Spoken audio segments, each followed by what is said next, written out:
Radio Silence is a young adult novel written by author, screenwriter, and illustrator Alice Oseman. You probably know her name from her Heartstopper series, which started as a webcomic and published as a physical book, and most recently created a Netflix show.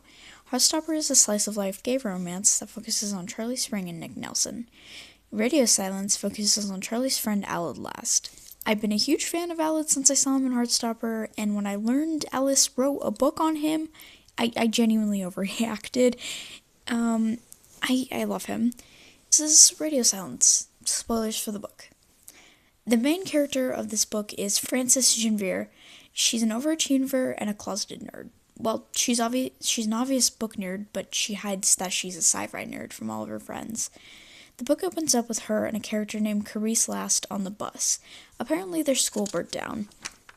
I'm not sure what the scene is. The school burning down has no effect on the story, and Frances just gets introduced in the next chapter anyways, and Carice doesn't show up until page 29 when she is revealed to be Aled's twin sister. That's it. We don't get any information on her other than that, and we can probably discern that from the fact they share a last name. And also, just so you know, the chapters in this book aren't traditional chapters, which I really like for this book in particular. It doesn't always work, but for this book it does. We're introduced to Frances again. She does a cool head girl speech for her school. For us Americans who don't know, head boys and girls are like the student council in Britain, overachievers who are favored by the school staff and make decisions. We get introduced to Daniel June, the head boy, and also Frances's mom. Her mom is like the best mom ever. I love her. In a lot of Alice's works, like Heartstopper and I Was Born for This, the main character's mother is depicted as a strict, worried, almost abusive mother, which I really like. They depict perfectly in I Was Born for This the limbo between loving and hating your mother due to her restrictions. Frances and her mom talk, then it is revealed that Frances is a huge fan of a podcast called University, which I honestly am obsessed with. It's like in the style of the Magnus Archives or The Two Princes, which can both be found on Spotify. They're almost like movies, like films that were turned into podcasts.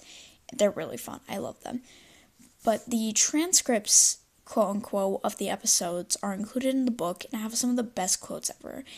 In fact, the book opens with one of the transcripts in saying, "Hello, I hope somebody is listening," which honestly is beautiful, and it's what tips off Frances about people knowing about University is because it's said in every single episode at the start. The next chapter opens with Frances freaking out over a Twitter message from the creator of University messaging her, inviting her to make art for the podcast. Then we're introduced to Aled. He's described as a wet dog loser boy. Like, I'm serious. Quote, Aled Last looked a little like a child who'd lost his mom in a supermarket. And also, quote, Aled just laughed. He was visibly quaking, unquote. Don't worry, he gets a character arc. He graduates from being a loser boy. Aled leaves, and we cut to Frances talking about the Twitter message with her mom in the car. Frances says she probably won't accept the offer. Her mom encourages her, they get home, and Frances worries about it more. She wants to do it, but she's worried it'll get in the way of her schoolwork. The next day, she goes to a party because that's what teenagers do, yeah. Parties are very prevalent in Alice Oseman's work, which I really like because a lot of what is pushed on you as a teenager is like parties and socializing and stuff like that. Yeah. At the party, she meets her school friends and puts on her fake personality. They talk about her like she's not there except for one of her friends named Rain, who's really cute and comes up later. She's so queer-coded and I love her. Apparently, Carice ran away from home, and Frances was her only friend. Frances says she doesn't like talking or thinking about her. It's implied Frances feels guilty for Carice running away, which, honestly, valid. The next chapter is a flashback about Carice set in the train again. It's established Carice is a carefree type of person, and her and Aled, her twin, avoid each other on the train. The next chapter cuts back to present Frances. She runs around and gets a call from a drunk Aled Last, who says hello, I hope somebody is listening, which Frances freaks out about because, oh my god, that's university. She messes around, finds him, and he's so wasted. This man cannot even stand up on his own for Poseidon's sake. Daniel shows up, and he and Frances get a little angry. They get a little angry. It happens a lot. But Frances says she'll take Aled home, and so they go home to her house. On their way to her house, Aled lets it slip that he's the creator of University, UC, and we get this banger of a quote, which is, "I'll listen," said Aled. "It'll take hours to explain," I said. "I listened to you for hours," he said. And then Aled is sleeping in Frances's bed, and we get another cryptid forlorn Karis mention. This one was a little weird, because it was like comparing Karis to Aled in the weird fanfic way that's like, oh my god, he looks just like her, and she was so pretty, and yeah, and it's a little weird. It's a little weird, but it's fine. The next chapter, Frances and her mom talk about Aled. In this scene, there's a loud crash, obviously from Aled, and Frances doesn't immediately check him out. Like, imagine this, dear listener.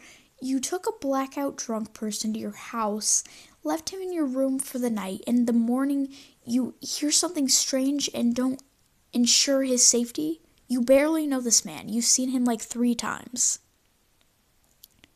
Anyways, Frances goes to check on Aled after she finishes the conversation with her mom, and Aled is in full battle mode. He's like he's holding a hanger, like 18 years too late, buddy, but he's holding a hanger and he's like, I will kill you, I am not afraid.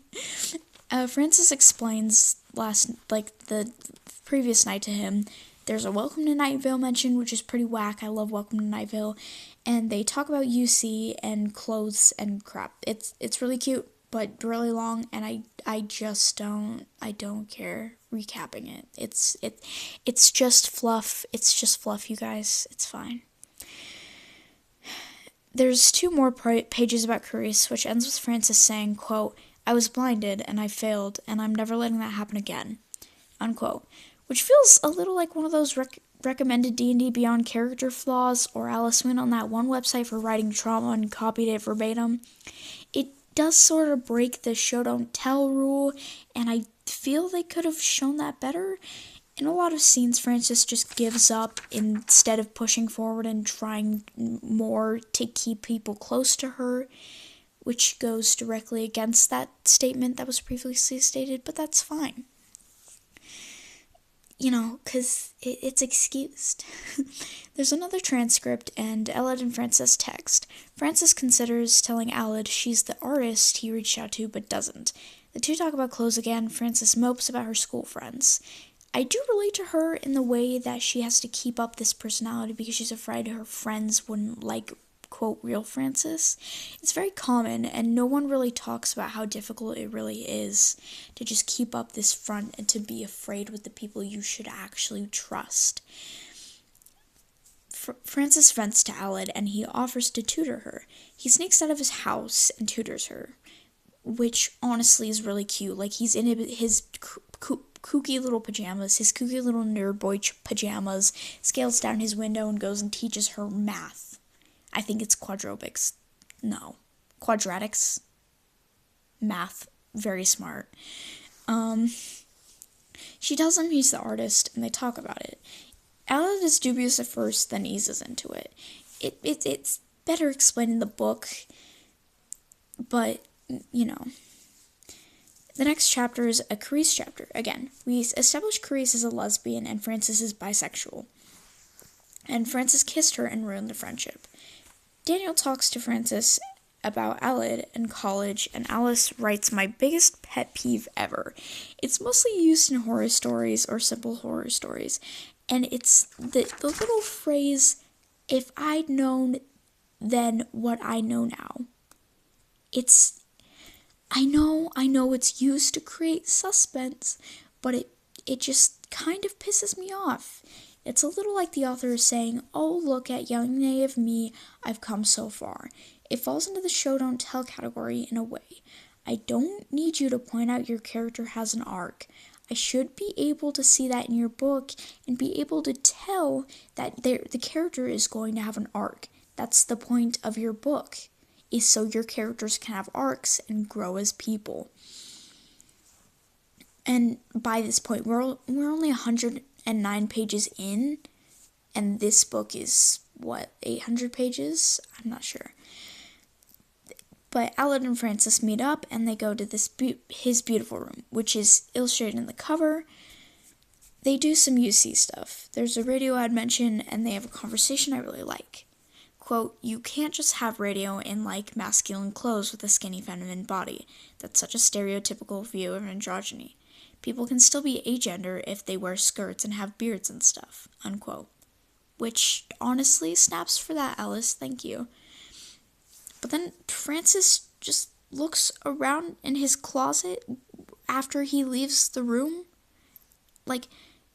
She's aware, she's self-aware. She literally says, quote, this is extremely invasive, but I did it anyway, unquote.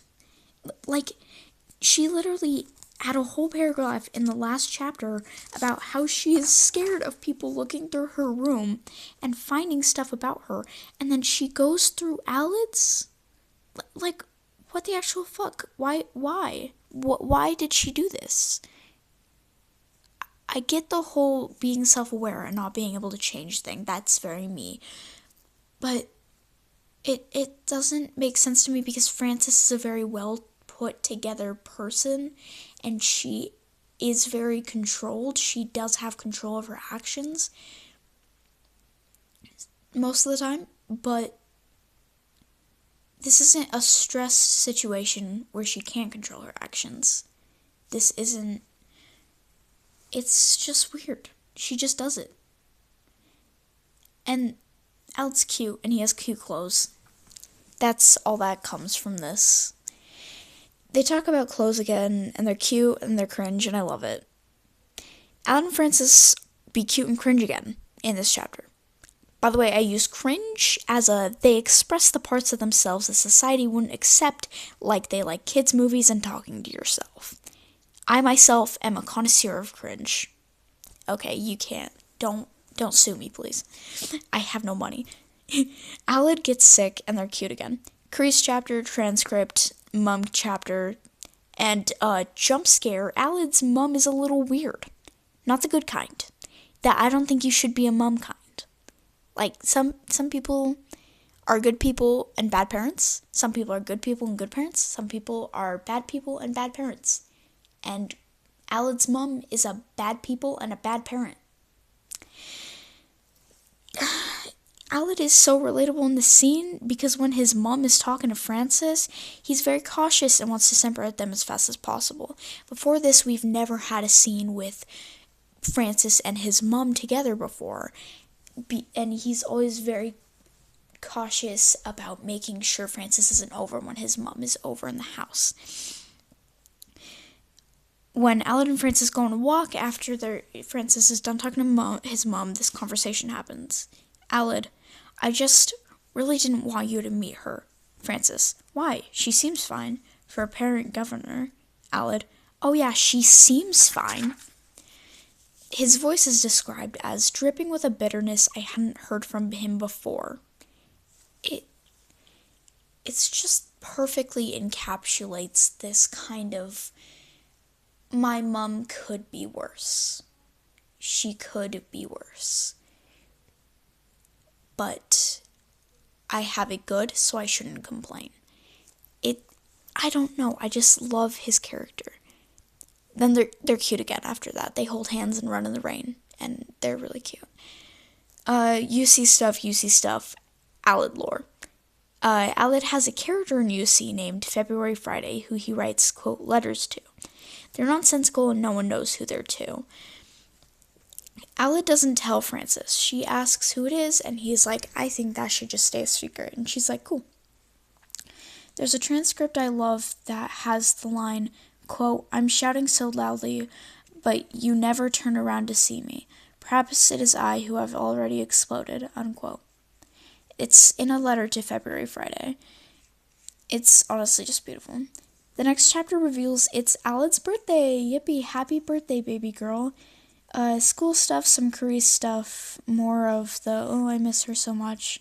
And then Francis and Daniel get some awkward bonding time. And at Alad's birthday party in the middle of a field. It's just the three of them out in the middle of a field getting into drunk teenage shenanigans. They just say shit that scratches my brain. It's really nice. We read about some racism Daniel faced when he was younger. He has a Chinese name that he was bullied for when he was younger. And so he changed it to Daniel to fit in more. And it's honestly horrible. I really hate it when that happens. But it's unavoidable, apparently, because people suck. Frances wishes to feel closer to her Ethiopian side. So her mother is white and her father is Ethiopian. And her mother and father are divorced. There's a weird scene where Frances hallucinates Carice in the middle of the forest. And I think she screams like a fox or something. It's really wild. They're in Alad's house now, drunk. It's really weird because it cuts in and out of scenes because it's supposed to show how they're drunk. Alad and Frances talk about Carice running away and about how their mother hated Carice. Drunken time skip again. Daniel and Alad kiss, and they just have a little kissy wissy. It's kind of cute. I don't know. And drunk time skip again. Alad's having a panic attack about university. It really sucks. He genuinely doesn't want to go. Please don't make this boy go. Apparently they posted it's another chapter, and apparently they posted a drunken episode of UC, and it went viral. Because it's funny. It's funny, guys. There's another transcript, and then Alad and Frances are cute and cringe. Count 6. There's 6 instances. Frances' school friends are weird. Frances isn't outed as the artist on Tumblr, which is gross because A, she's a minor, B, a toxic family member could find her online, C, she could be targeted at school, and D, her private information is being leaked. There are pictures of her from her face, there are just pictures from her from the school website, it's her school information, pictures of her voice, all of that just posted on Tumblr for everyone to see. And it just never leak a minor's full name, not even their first name. Don't share the school. Don't spread others' posts doing that. Please don't. It's bad. It's gross. It's icky. Just don't. It's so mean. Frances is forced to reveal herself online, and honestly, it all goes to crap from there. She's removed from her position as head girl by the principal because, and I quote, "Do you think we should abolish school system and all go and live in the woods and learn to start fires, buy food by trading chickens, and grow our own vegetables and capitalism?" Unquote. Because Frances is involved in UC. Not gonna lie, when I read that, I said, that sounds wonderful, miss. Yes, we should do that. This is the principal saying this, by the way. Alice does not make this character likable at all, and that's probably their goal. The principal is hated by Frances and most of the students. I hate her. She's not a good principal. Suddenly, everyone at the school is obsessed with Frances, and you see Rain is cool and tries to divert the attention from Frances. Love her. Frances tells Rain all the goss about Alad because she likes to break everyone's trust, I guess. And she and Alad hang out and talk about gay people. Because gay people are cool. And then, content warning, Alad's mom verbally abuses him in front of Frances and attempting and succeeding at cutting a chunk of Alad's hair off after he pegged her to keep it long. While she hacks at his hair, content warning, his palm gets cut open by the scissors. It's deep enough to stain his hair red when he touches it, with his blood. He tells Frances to go home. After a bit of fighting with him, she does. There's a transcript about Alad's character Radio being able to take a beating. It's really beautiful how Alad just takes his experiences in his life and turns it into this sci-fi world and expresses himself in that way. The fandom asks Frances is February Friday and give dogshit reasons, and if someone figures out Alad is the creator. I retaliate, don't leak people's personal info, especially if they're minors. Alad gets mad at Frances because everyone knows Alad's the creator. People are gross and leak photos of Alad, like of him from his private Facebook, photos of him at school, photos of him going to college. It's just really gross.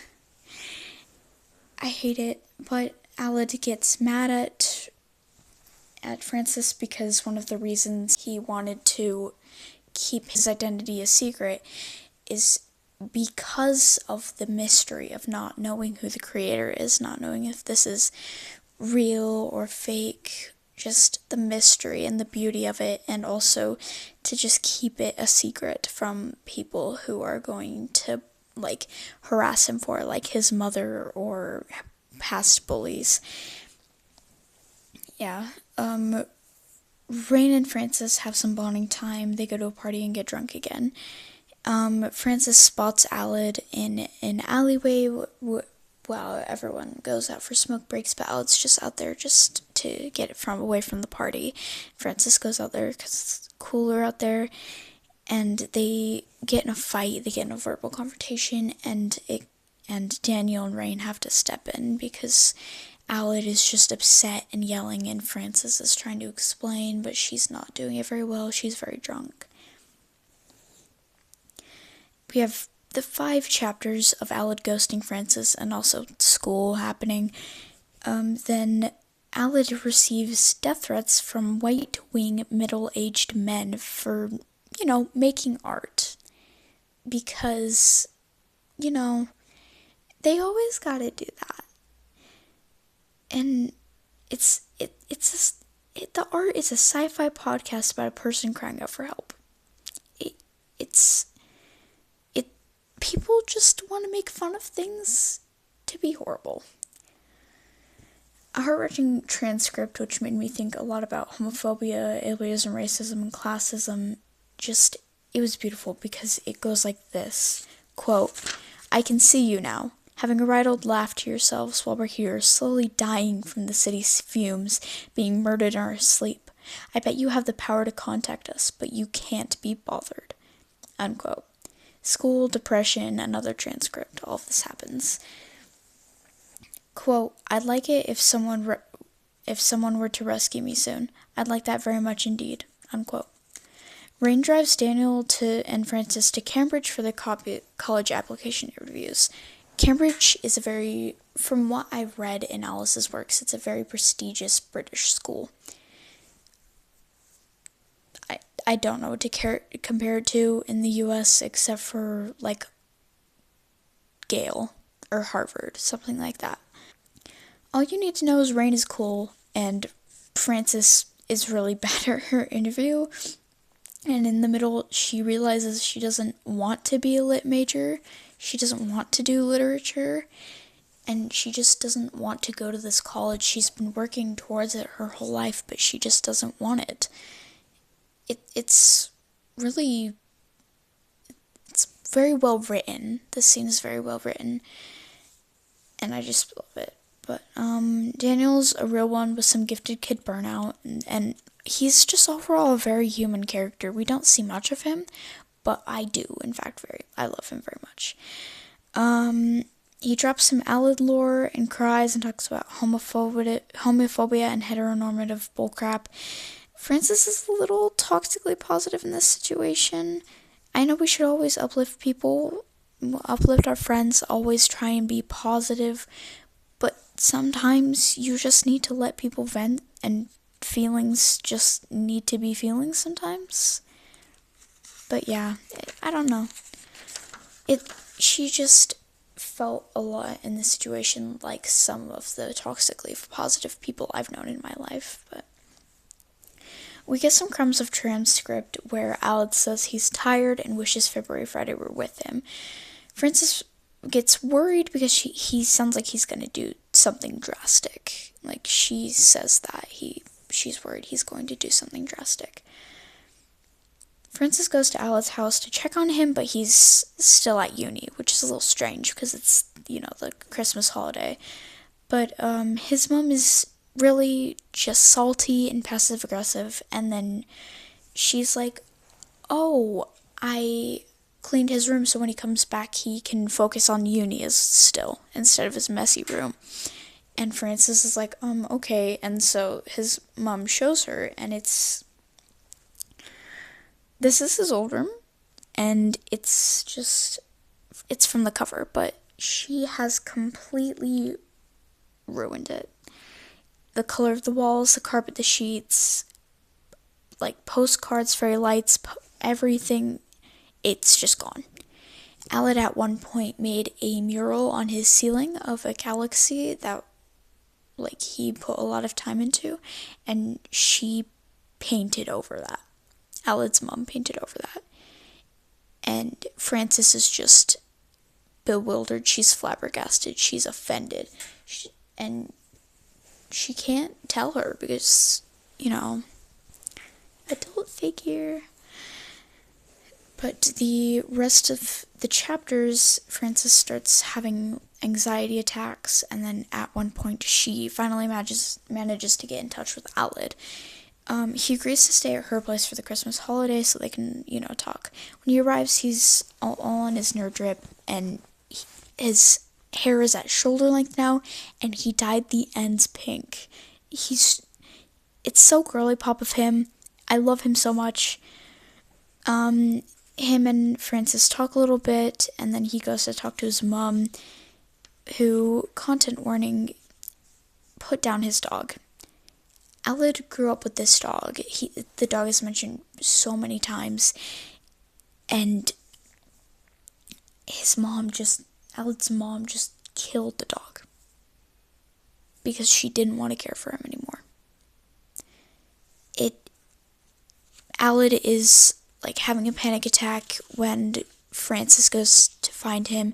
He's just freaking out over how the dog died because that was pretty much his only good friend growing up in that house, because Carice was gone and his mom was just a bad person. Alad tells Frances and her mom some trauma with fire Carice went through that I'm not going to describe because it's very graphic, and I really don't want to put another content warning in here, but just know that she still has burns from the fire, and it's directly her mother's fault. Alad returns to university. We finally get the story of Frances kissing Carice and ruining their friendship. Carice was freaking out about her grades and how, her mom was just so disappointed of her, and Frances kissed her, and Carice was just like, why did you do that? And then she ran away, which I understand from Carice's angle. I don't understand from Frances's angle. Yes, you have this person you've had a crush on for a long time, but kissing them without their consent, especially after they've had an anxiety or panic attack, that's just not the way to do things, man. It's not a good thing. Then, after that chapter, Frances gets a letter from Cambridge. She wasn't accepted. The next chapter is titled Fuck You All, which is really cool of Alice. The chapter ends with, quote, "You probably think I'm a whiny teenager." And yeah, it was all in my head probably. That doesn't mean it wasn't real. So fuck you all, unquote. Alad puts out a UC episode titled Goodbye. It is 20 minutes of white noise. Everyone on the social medias freaks out about it. They're like, oh my god, he's saying goodbye. It's revealed by Frances that she finally figured out who February Friday is. It's Alad's twin sister, Carice. And we just have this beautiful little quote, and it says, quote, "It had all been a cry for help, university, the entire thing. It had all been a cry for help from a brother to a sister," unquote. And that's just beautiful. It made it made me really, like, bittersweet, because you've grown up with this person who is so close to you, and they're your only hope, and they just disappear. How are you going to cope with that? It's just heartbreaking. But Frances decides she wants to get in touch with Carice to help Aled and help herself in a way. Frances steals Carice's address with the help of her mom from Carice's and Aled's mom. Frances's mom and Aled's mom work together, so Frances's mom managed to steal her address book. Frances goes off to find Carice. Carice is going by February in the place she lives in, because it is her middle name, which is probably why Aled has nicknamed her February Friday, and why the name February is written down in their mom's address book. The pair catch up about Aled, and Frances guilt trips Carice into coming home. That's what she does. She just guilt trips her. The two kiss in a weird, unneeded scene. I genuinely don't know why they kiss. I don't know. They listen to the first episode of UC, and it's just beautiful, Carice's reaction, because she's hearing her little brother, and she knows exactly what it means. And yeah, the whole podcast just being for her ties together wonderfully. Frances, Daniel, Rain, and Carice go to Aled's uni dorm and go through it. They go through his stuff. They just, like, the room is unlocked, yeah, but they just go through it. It's weird. He's living in basically what's a depression den. There's letters piled on his desk, on his bedside table, and they're to him from fans sending him death threats for ending the podcast. He hasn't even officially ended it yet, but they found out his college from a photo that was leaked of him walking into it, and they sent him death threats. And since they're labeled with his name, they're sent directly to his dorm, so he gets them.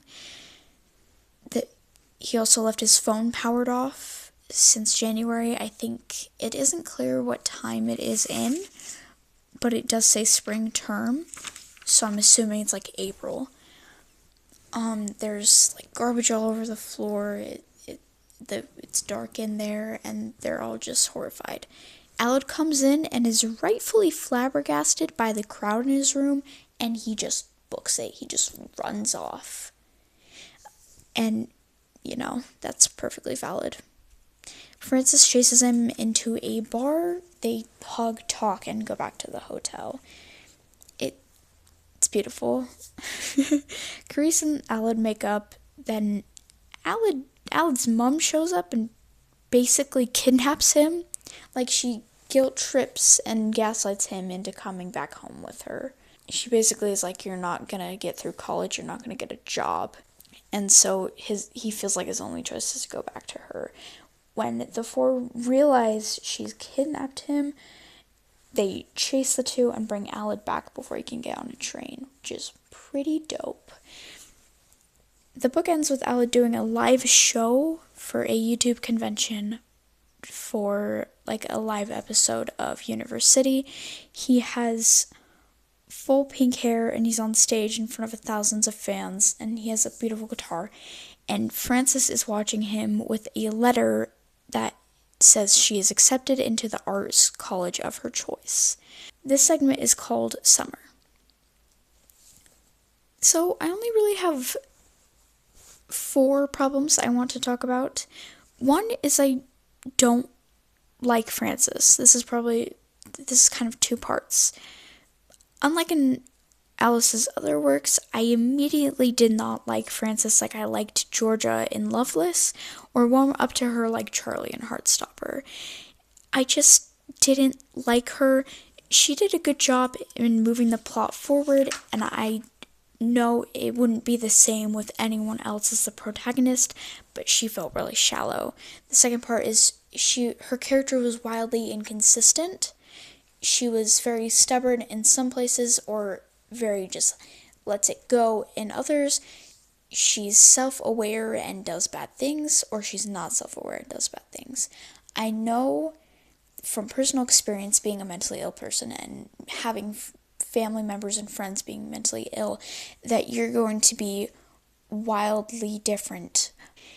And I'm not sure if that was intended as to be interpreted as mental illness, or if it was just a writing character flaw. It doesn't exactly make sense to me, but c'est la vie. Number 2 is that the plot is all over the place with too many subplots and wasting time. It was a good book, and it did portray a lot of things correctly, but there was a lot of wasting time. I know it was supposed to show, like, how friends can drift apart and how long it can be.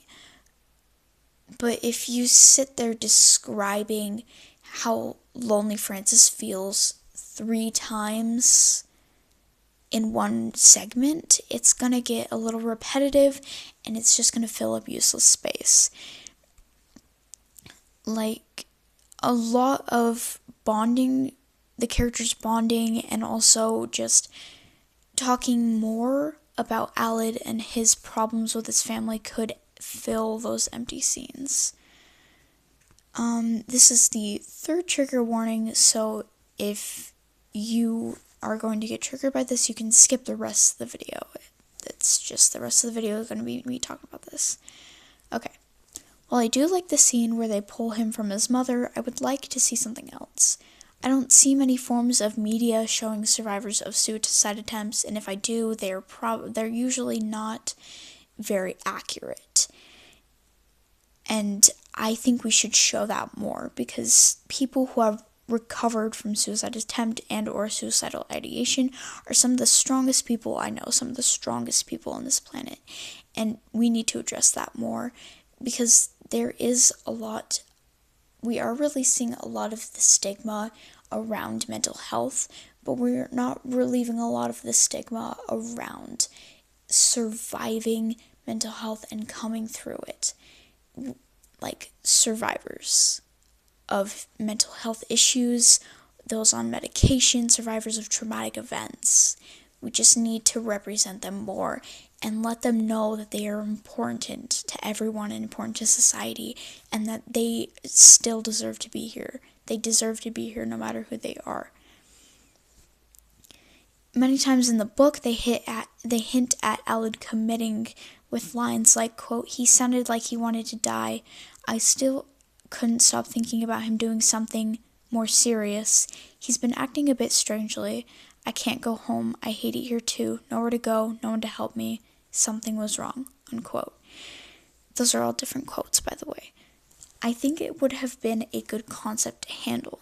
You could remove a lot of the party or fake friends scenes to focus on the recovery. You could have made it a bit longer at the end to focus on how he's been doing better over his mental health, how he's maybe gone no contact with his mother, how he's probably doing with Carice.